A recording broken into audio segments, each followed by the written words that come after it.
You're doing great, huh? I'm doing better now. What a politician! New York City just elected a socialist, and not just any socialist, Zohran Mamdani, the city's first Muslim mayor and one of the youngest ever to hold the office. New York, tonight you have delivered a mandate for change. A mandate for a new kind of politics.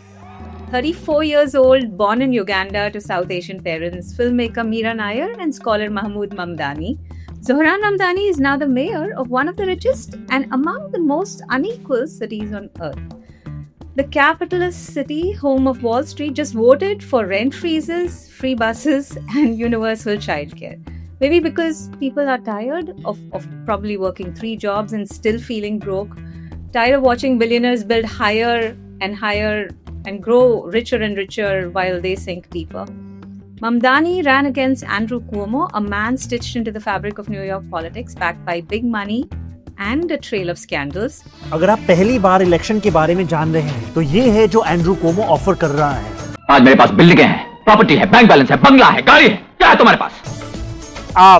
And somehow, Mamdani's army of volunteers knocked him out door by door. I was there in New York during the 9/11 and I saw the city change after that very crisis. But this feels different. Like the city is asking, what if power doesn't have to look the same anymore? To help us make sense of this moment, not just for New York, but for America and a world trying to decide what kind of future it wants and can it change it, we turn to Suketu Mehta. He's a great chronicler of cities, author of Maximum City, Bombay Lost and Found, a Pulitzer finalist that mapped Mumbai's beauty and its scars. And This Land is Our Land, an Immigrant's Manifesto, a fierce defense of migration as a moral right. Welcome, Suketu, to In Focus. Thank you so much for having me on. Suketu, before we get into the politics, let's begin with the person. Who is Zohran Mamdani and what does his story as the child of immigrants from Uganda and South Asia tell us about the kind of city New York is becoming and maybe the kind of America that's emerging around it? This is so surreal to me because I've known Zohran's family now for decades. I wrote 2 movies for Mira Nair, 2 short films. I just adore his parents.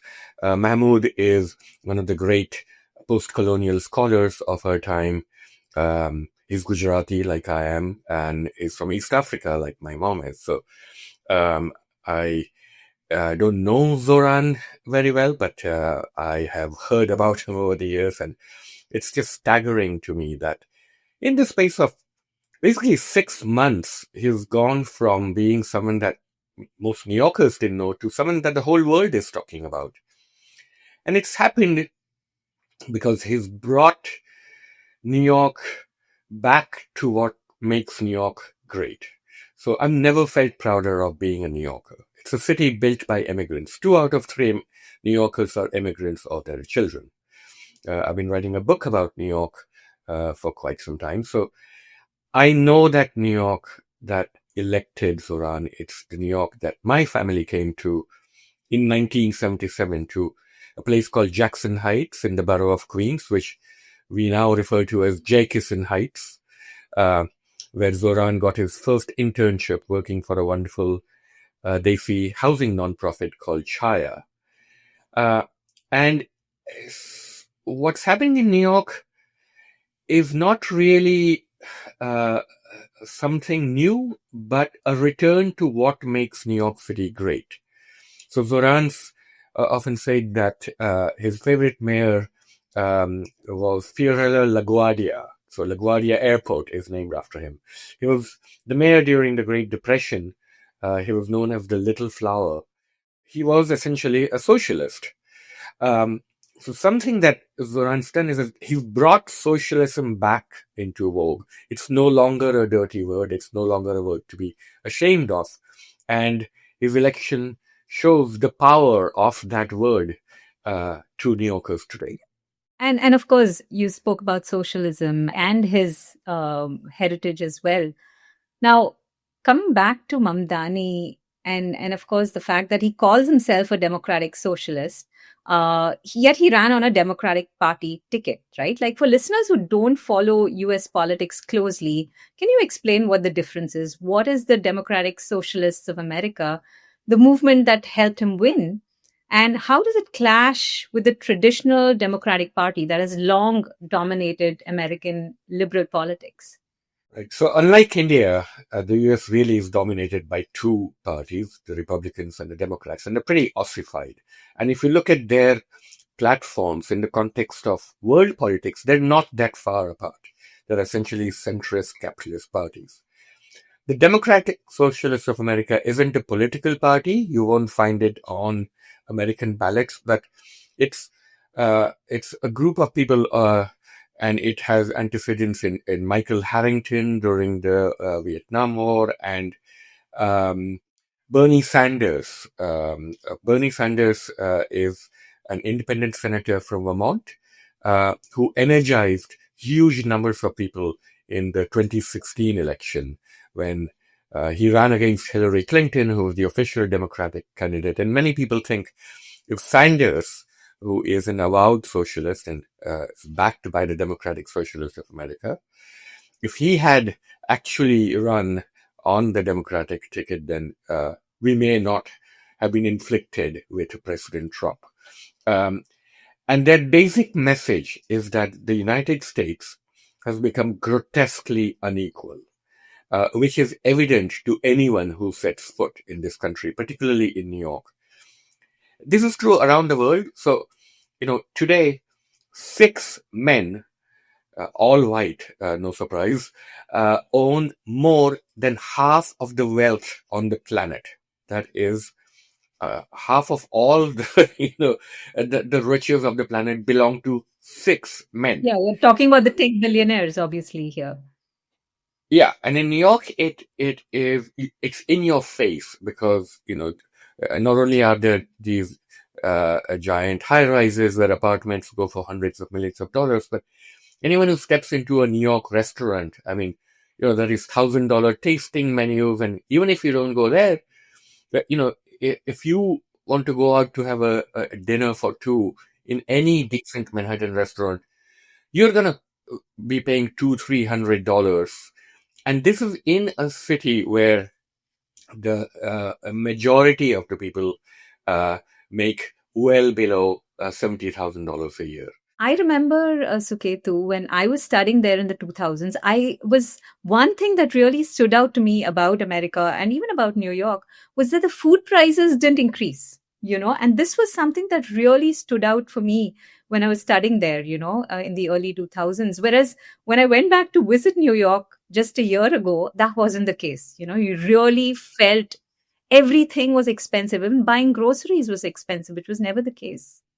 Exactly. It's insane. So anyone who's trying to rent an apartment to, buy groceries, to go out to dinner, knows that, the city, by some measures, has a record low crime rate. So crime it's not as low as it was before the pandemic. It's not at 2019 levels, but it's been going down every year. It's also the parks are wonderful. The concerts are amazing. It still has, world-class talent from all over. That's still the case. That may stop now with Trump's immigration policies. But it's still just a great, wonderful city. But it doesn't matter how great and wonderful it is if you can't afford to live here. This is the basic message that Mamdani ran on. The same people who voted for Trump last November because eggs cost too much. A carton of eggs now in a New York City market reset you back $10. These same people voted for Mamdani because apartments cost too much. And yet this is a very simple phrase, freeze the rent. Now, so there's a strange, this Venn diagram between Trump voters and Mamdani voters. They agree on very little else. They don't agree on foreign policy or, trans rights or LGBT rights. But anyone who spends any time in New York knows that it's become grotesquely unaffordable. And one of the biggest issues is healthcare. You cannot afford to get sick in America. You will be ruined. The country's healthcare system is in utter shambles. I go to India to get treatments for, my teeth or checkups or scans. And so everyone recognizes something has gone badly wrong. And, Zohran could capitalize on it because he ran an incredibly focused campaign, which focused on one thing mainly, which was affordability. Suketu, just to explain to our listeners about some of the people you spoke about, Michael Harrington was obviously a person from the early, 20th century, was an American democratic socialist, like you mentioned. And he'd also written this book called The Other America, which spoke about the realities of poverty in the United States. Right. And then, of course, then he founded the Democratic Socialists of America, kind of shaping the modern America's left vision of social democracy within a capitalist framework. And Bernie Sanders, like you mentioned, is the US Senator from Vermont. And I think he obviously was a big supporter of Mamdani as well, and, was supporting his campaign extensively. And also, I just wanted to clarify a little more about the US healthcare system, right? Because insurance is a huge, huge expense on people.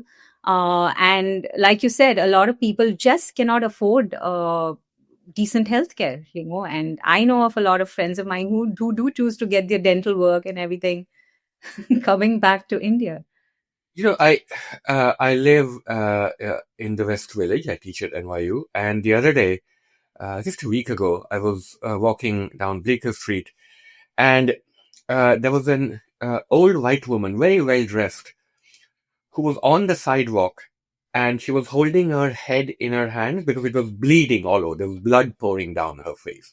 And there was a young man who was standing there, trying to help her. And then, I stopped, of course, and I say, let me get you an ambulance. And holding her bleeding head, this old woman said, no, please don't get me an ambulance. Medicare won't cover it. Please. And this woman, she had hit her head. She had fallen and hit her head on these iron railings. And she clearly needed an ambulance. But at this moment, her greatest terror wasn't what was going to happen to her head, but the cost of the ambulance that would take her to the hospital. This is the state of modern America. And there's something deeply, deeply wrong with government, really. And, people, it's the strange contradiction. People don't feel that government has delivered for them, but at the same time, there is no solution other than the government. We can't trust the private sector to give us healthcare, a decent transport, security. The solution has to be in government, but it's got to be better government, more responsible government. And there's always been a socialist tradition in American politics. In Minneapolis, in the labor strikes of Patterson, Union Square in New York was named after these great union rallies in the 1930s. So, people who think of America as the ultimate capitalist nation don't know that there's also been a very vibrant strain of socialism, often led by Jewish refugees coming to places like New York during the Nazi eras, and organizing labor strikes. And that tradition of labor activism remains very strong and has elected not just Mamdani, but a number of candidates across the country. Right.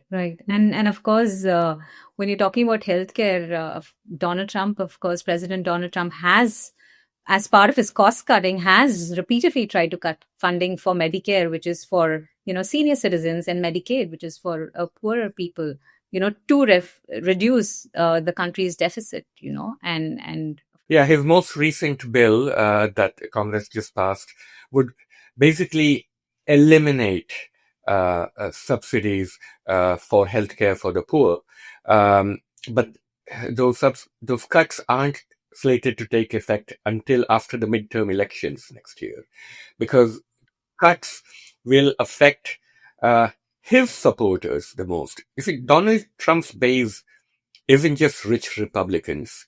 It's very poor people in places like North Carolina, where I also have a house, in rural counties all across America. And these are people who desperately need government healthcare subsidies to be able to continue living. And these subsidies are going to be gutted in this insane cost-cutting move. The thing is that America still is a rich country, and the AI boom has made America insanely rich, but it's made America insanely rich in an extremely unfair manner. So, the tech billionaires, the Wall Street types, there's a giant upward concentration of money that's flown to a very small sliver of the population. And the country is waking up and realize that, something is deeply wrong, deeply unfair. And I think Zohran's election is only the beginning of what's going to happen countrywide as people start waking up and, smelling the coffee. Yeah, no, I think we are definitely going to talk about that too as further on in the conversation, and of course relating to this inequality, and talking about Zohran's campaign.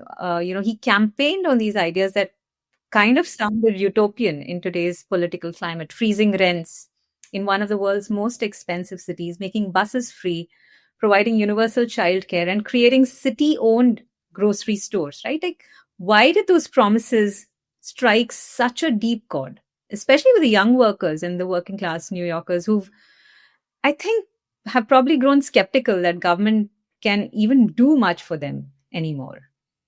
So, city-owned groceries, people talk about it as if he's going to nationalize all the supermarkets. He's proposed no such thing.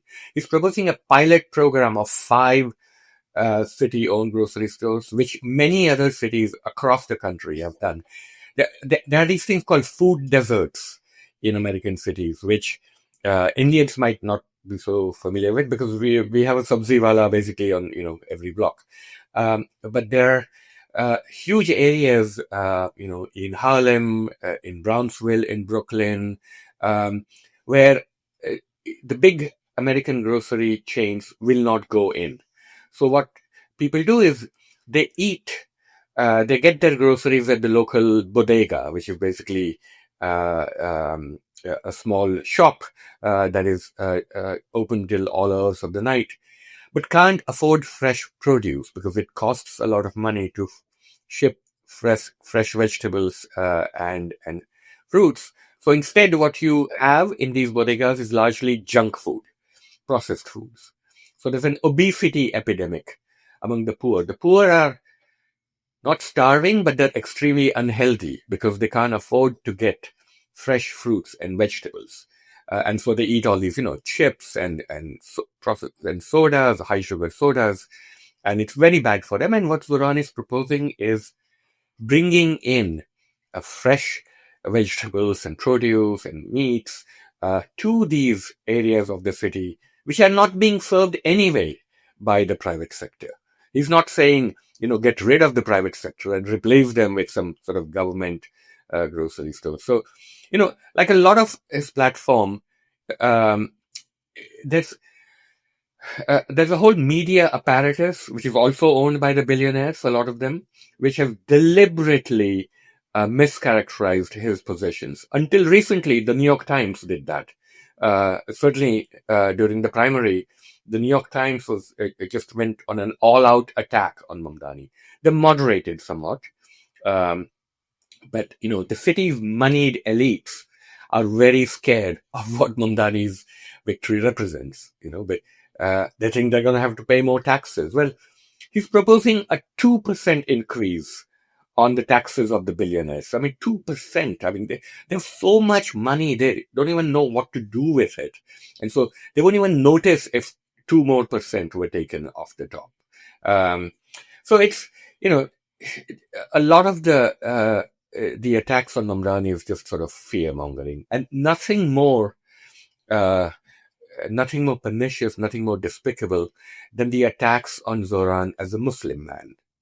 So Zohran is both Muslim and Hindu. Mira, his mom, is Hindu, and Mahmood is Muslim. And he was born in Uganda. So Indians are familiar with this kind of religious complexity. For a lot of Americans, Islam is the bogeyman, as it has done for a lot of Indians.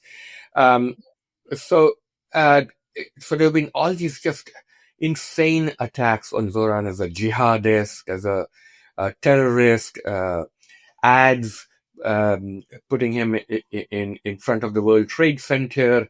And these are not just like fringe crackpots. His main opponent, Andrew Cuomo, laughed along with this radio shock jock when he said that if Zohran gets elected, there'll be a second 9/11. But thankfully, there's enough sense in New York that people didn't buy this horseshit. And the number to keep in mind is that 2 million New Yorkers turned out to vote. So it's the highest number in a New York mayoral election since 1969 and the election of Mayor John Lindsay. And something else Indians need to keep in mind is that voter participation in American elections tends to be much lower than in Indian elections. So the fact that these many people turned out in, not a presidential year, for a local election is just staggering. And it shows a basic decency in this city that I'm very proud to call home. No, it actually reminds me of all these social media posts about Zohran standing in the corner of a New York street asking people why and who do they vote for in the presidential election. This was late last year, and many of them say Trump. Some of them say I never voted, and that was really something that his campaign targeted very actively, right? People who are just so disillusioned or are not interested in voting and coming out and voting. And that was a huge untapped electorate that they were actually looking at. Now, I'd like to and of course you were part of the, the final DSA party. And I want to talk about how he actually won. Like you said, his opponent was Andrew Cuomo, a former New York governor and a powerful figure in state politics, backed by really big donors. And yet Mamdani pulled off a landslide, right? What did his campaign do differently? This field first strategy, which they called, which was bottom up, largely looking at, people going door to door, that sent, and basically they had thousands, tens of thousands of volunteers knocking on, I think, more than 1 million doors.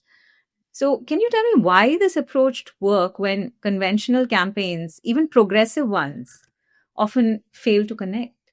So the establishment wisdom is that Zohran won because his opponents were so bad. So it was Andrew Cuomo, a sexual harasser who repeatedly sexually harassed his staff and was basically left office as governor of the state of New York in a cloud of scandal. And Eric Adams, who was the incumbent mayor of New York, who ran one of the most corrupt administrations since Tammany Hall in New York in the early 20th century. But I disagree. I don't think it was just that his opponents were so bad. It was that Zohran was so good. And his campaign really is a lesson in running a modern ground game in an American city. So he didn't have a lot of money. He didn't have the billionaires supporting him. What he did have was an army of 100,000, 1 lakh people in a city of 8 million. 100,000 of them came out to volunteer for his campaign and knocked on doors. His opponents had tons of money. All these billionaires gave them money for TV ads. You can turn on the TV without seeing a picture of Zohran next to a mosque and next to a plane flying into the World Trade Center. And then just tons of mailers that Cuomo sent out, again depicting him as a terrorist, Marxist, etc., etc. So you had all this TV stuff on one side and all these mailers, and then one person would show up at your door and would talk to you in person about why your rent was so damn high. So these volunteers made the difference. Also, it's no accident that Zohran is the son of Mira Nair, this great filmmaker.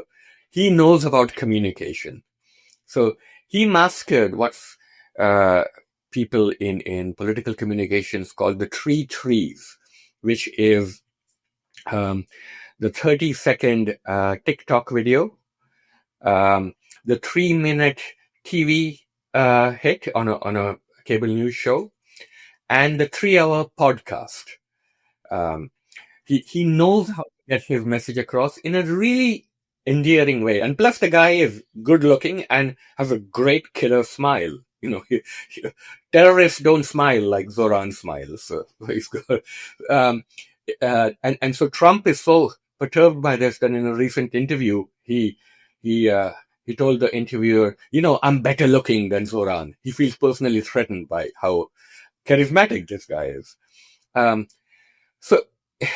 Also the use of social media by his campaign, his campaign videos, they're really funny, they're approachable. One of the things he did was get New Yorkers out of the social media bubble. So my students, were out en masse campaigning for him. He did this thing during the campaign called the scavenger hunt. He invited all of New York City to go play a game. And he had a series of clues left across all 5 boroughs of the city. And then, much of the city participated in this game, got out of their apartments, looked up from their phones, and found the city and each other.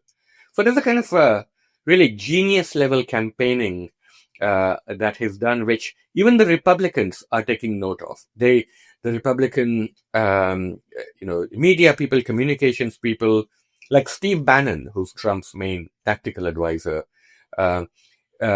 he just said there should be not just alarm bells, but flashing red lights for Republicans all over, because this guy is good. Yeah. I think he also had, as I was reading and researching, because I'm not in the city, a lot of what I get to know is either through my friends who are still there or from what I'm reading. One of the things I read about was also these shredder parties that he had, where people were basically, so instead of going door to door and knocking on people's homes, they would have these parties where ice cream and everything would be available, and people would come with their tax documents and bills to shred all of that. And I was like, oh my God, I totally need some help like that myself. We can learn a lot from the past, but some things are better left in the recycling bin of history. Now, I want to come to the next and probably the penultimate question. Now that Zohran is the mayor, his work begins. But New York City's finances are kind of constrained, right? It can't raise new taxes without approval from the state legislature in Albany, which often resists left-wing policies. Add to that, there's pressure from real estate developers, Wall Street, and the hostile White House under Donald Trump. How does a socialist mayor govern in a system built to protect the status quo, right? What are the real possibilities and limits of what Mamdani can do? That's right. So during the 1970s, there was a fiscal crisis in New York City. New York City was on the verge of going bankrupt. And so the city turned to the state of New York to rescue it. And the state floated a series of bonds and basically bailed New York out in return for taking over most of the city's authority over things like schools and the subways and the police and so forth. Some of that authority has been taken back since then, but still, New York, more than most American cities, is not in control of its own affairs. So Zohran can't really do much about increasing taxes on billionaires. That has to go through all the... He can do something about freezing the rent, because there's a board called the Rent Guidelines Board, where the mayor of New York appoints most of the members. He certainly can put in city-owned grocery stores. He can't do much about the buses, because the buses, again, are under the control of something called the MTA, the Metropolitan Transportation Authority, which is that control is divided between the state and the city. And um, so a lot of his agenda he's going to have to push for. And yes, the billionaires are against him, the real estate lobby is against him. But even during the election, he's been making outreach, both public and private, to people in the city, corporations, billionaires. Because here's the thing. All these companies here in New York, they're not just buildings. They're real people who work in there. And they need their workers to be able to afford to live in New York City. And it doesn't matter how much money the CEO owns. He doesn't have a company if the janitor and the cleaning lady that comes to, clean his office can't afford to live in the city. So there's also an understanding among the rich in New York that New York has gone too far. It's become too unaffordable, and it needs to return to some sort of equilibrium. Yeah, I hear the median rent is $4,000. That's crazy. And finally, why does this election matter beyond New York? This is something I'm really, really interested in because it often seems that, New York, even growing up, just watching it in movies, it seems to be the media capital. And so there's a lot of attention and media attention on New York. But I really want to know why this election matters beyond New York. Around the world, of course, we're seeing, young people in Nepal, Peru, Morocco, Madagascar. They are rising up against inequality, corruption, the existing political class. Do you see Mamdani's victory as part of that same Gen Z energy, a global revolt of young citizens trying to build new forms of hope, solidarity in place of old ideologies? Very much so. I think so. The most of the 100,000 volunteers who knocked on doors for Mamdani, not all of them, but most of them were very young. People like my students, people who know that the game is rigged against them. That people of my generation have stolen their futures. And you saw this in the protests in Nepal, you saw this in Madagascar, and you're seeing this now in New York. With climate change going the way it is, with the depletion of the Social Security Trust Fund here in the U.S., with the accumulation of capital. If you're a young person and you're growing up in New York or Kathmandu, you don't have money to buy a house of your own. When you retire, there's no guarantee that the pension systems, the social security system, there'll be any money left in them. So the taxes that you pay into social security, you don't know if you'll get any of that money back. With climate change, you don't know if the fees are going to rise up and and flood your city, or if the glaciers will melt in the Himalayas and flood Kathmandu. So they are really angry, and they're waking up. And I've never seen in 18 years of teaching at NYU my students so politicized, so energetic, and I think it's a great sign. And I think it's going to happen in India too, where I believe 75% of the population is under the age of 25. And anyone who's looking for a job, with a degree from an Indian college and is going out to look for a job, knows how bleak the prospects are. So this generational anger is going to affect politics worldwide, not just in New York. And it's going to happen in India too. And, established political dynasties are going to be overthrown. And it's about damn time. One of the things, Suketu, that I felt as I was reading a lot more about exactly how Zohran's campaign worked, I was reading Hada's Theor in The Nation, and the description of, how they kind of looked at the issues, how they went door to door. It really feels like this is how a true democracy should be, growing up, when I was studying about democracy, I really was wondering, what am I doing? Like, does my vote really matter? Like, who am I voting for finally? Is this really my representative who's out there. But as I was reading all this, it really got me very excited, because not only are we talking about people's issues here, like universal childcare. I mean, it is so important for allowing women to go to work, to be able to afford that, and be able to go to work, right? Free buses, that's something that actually works in the state that I live in, Tamil Nadu. A lot of women, people who work at my own home, say that they're actually able to go and do things because of the free bus ride, So these things do matter. And I think somewhere with the oligarchy and the economy that are governed by oligarchs in some ways indirectly, we kind of forget what this is about, electing somebody, becoming a mayor or becoming a president is about. And I think this whole campaign kind of showcases that, and the victory also showcases that in a way. That's right. All politics is local. And I think the ultimate message from what happened in New York is that politics can work, but you have to get out and knock on doors. Thank you so much. I really appreciate your time. And look forward to hearing a lot more about this, and looking forward to how this actually pans out. Fingers crossed about that. And thank you for joining us. Thank you very much. It's a pleasure. This will be an age where New Yorkers expect from their leaders a bold vision of what we will achieve, rather than a list of excuses for what we are too timid to attempt.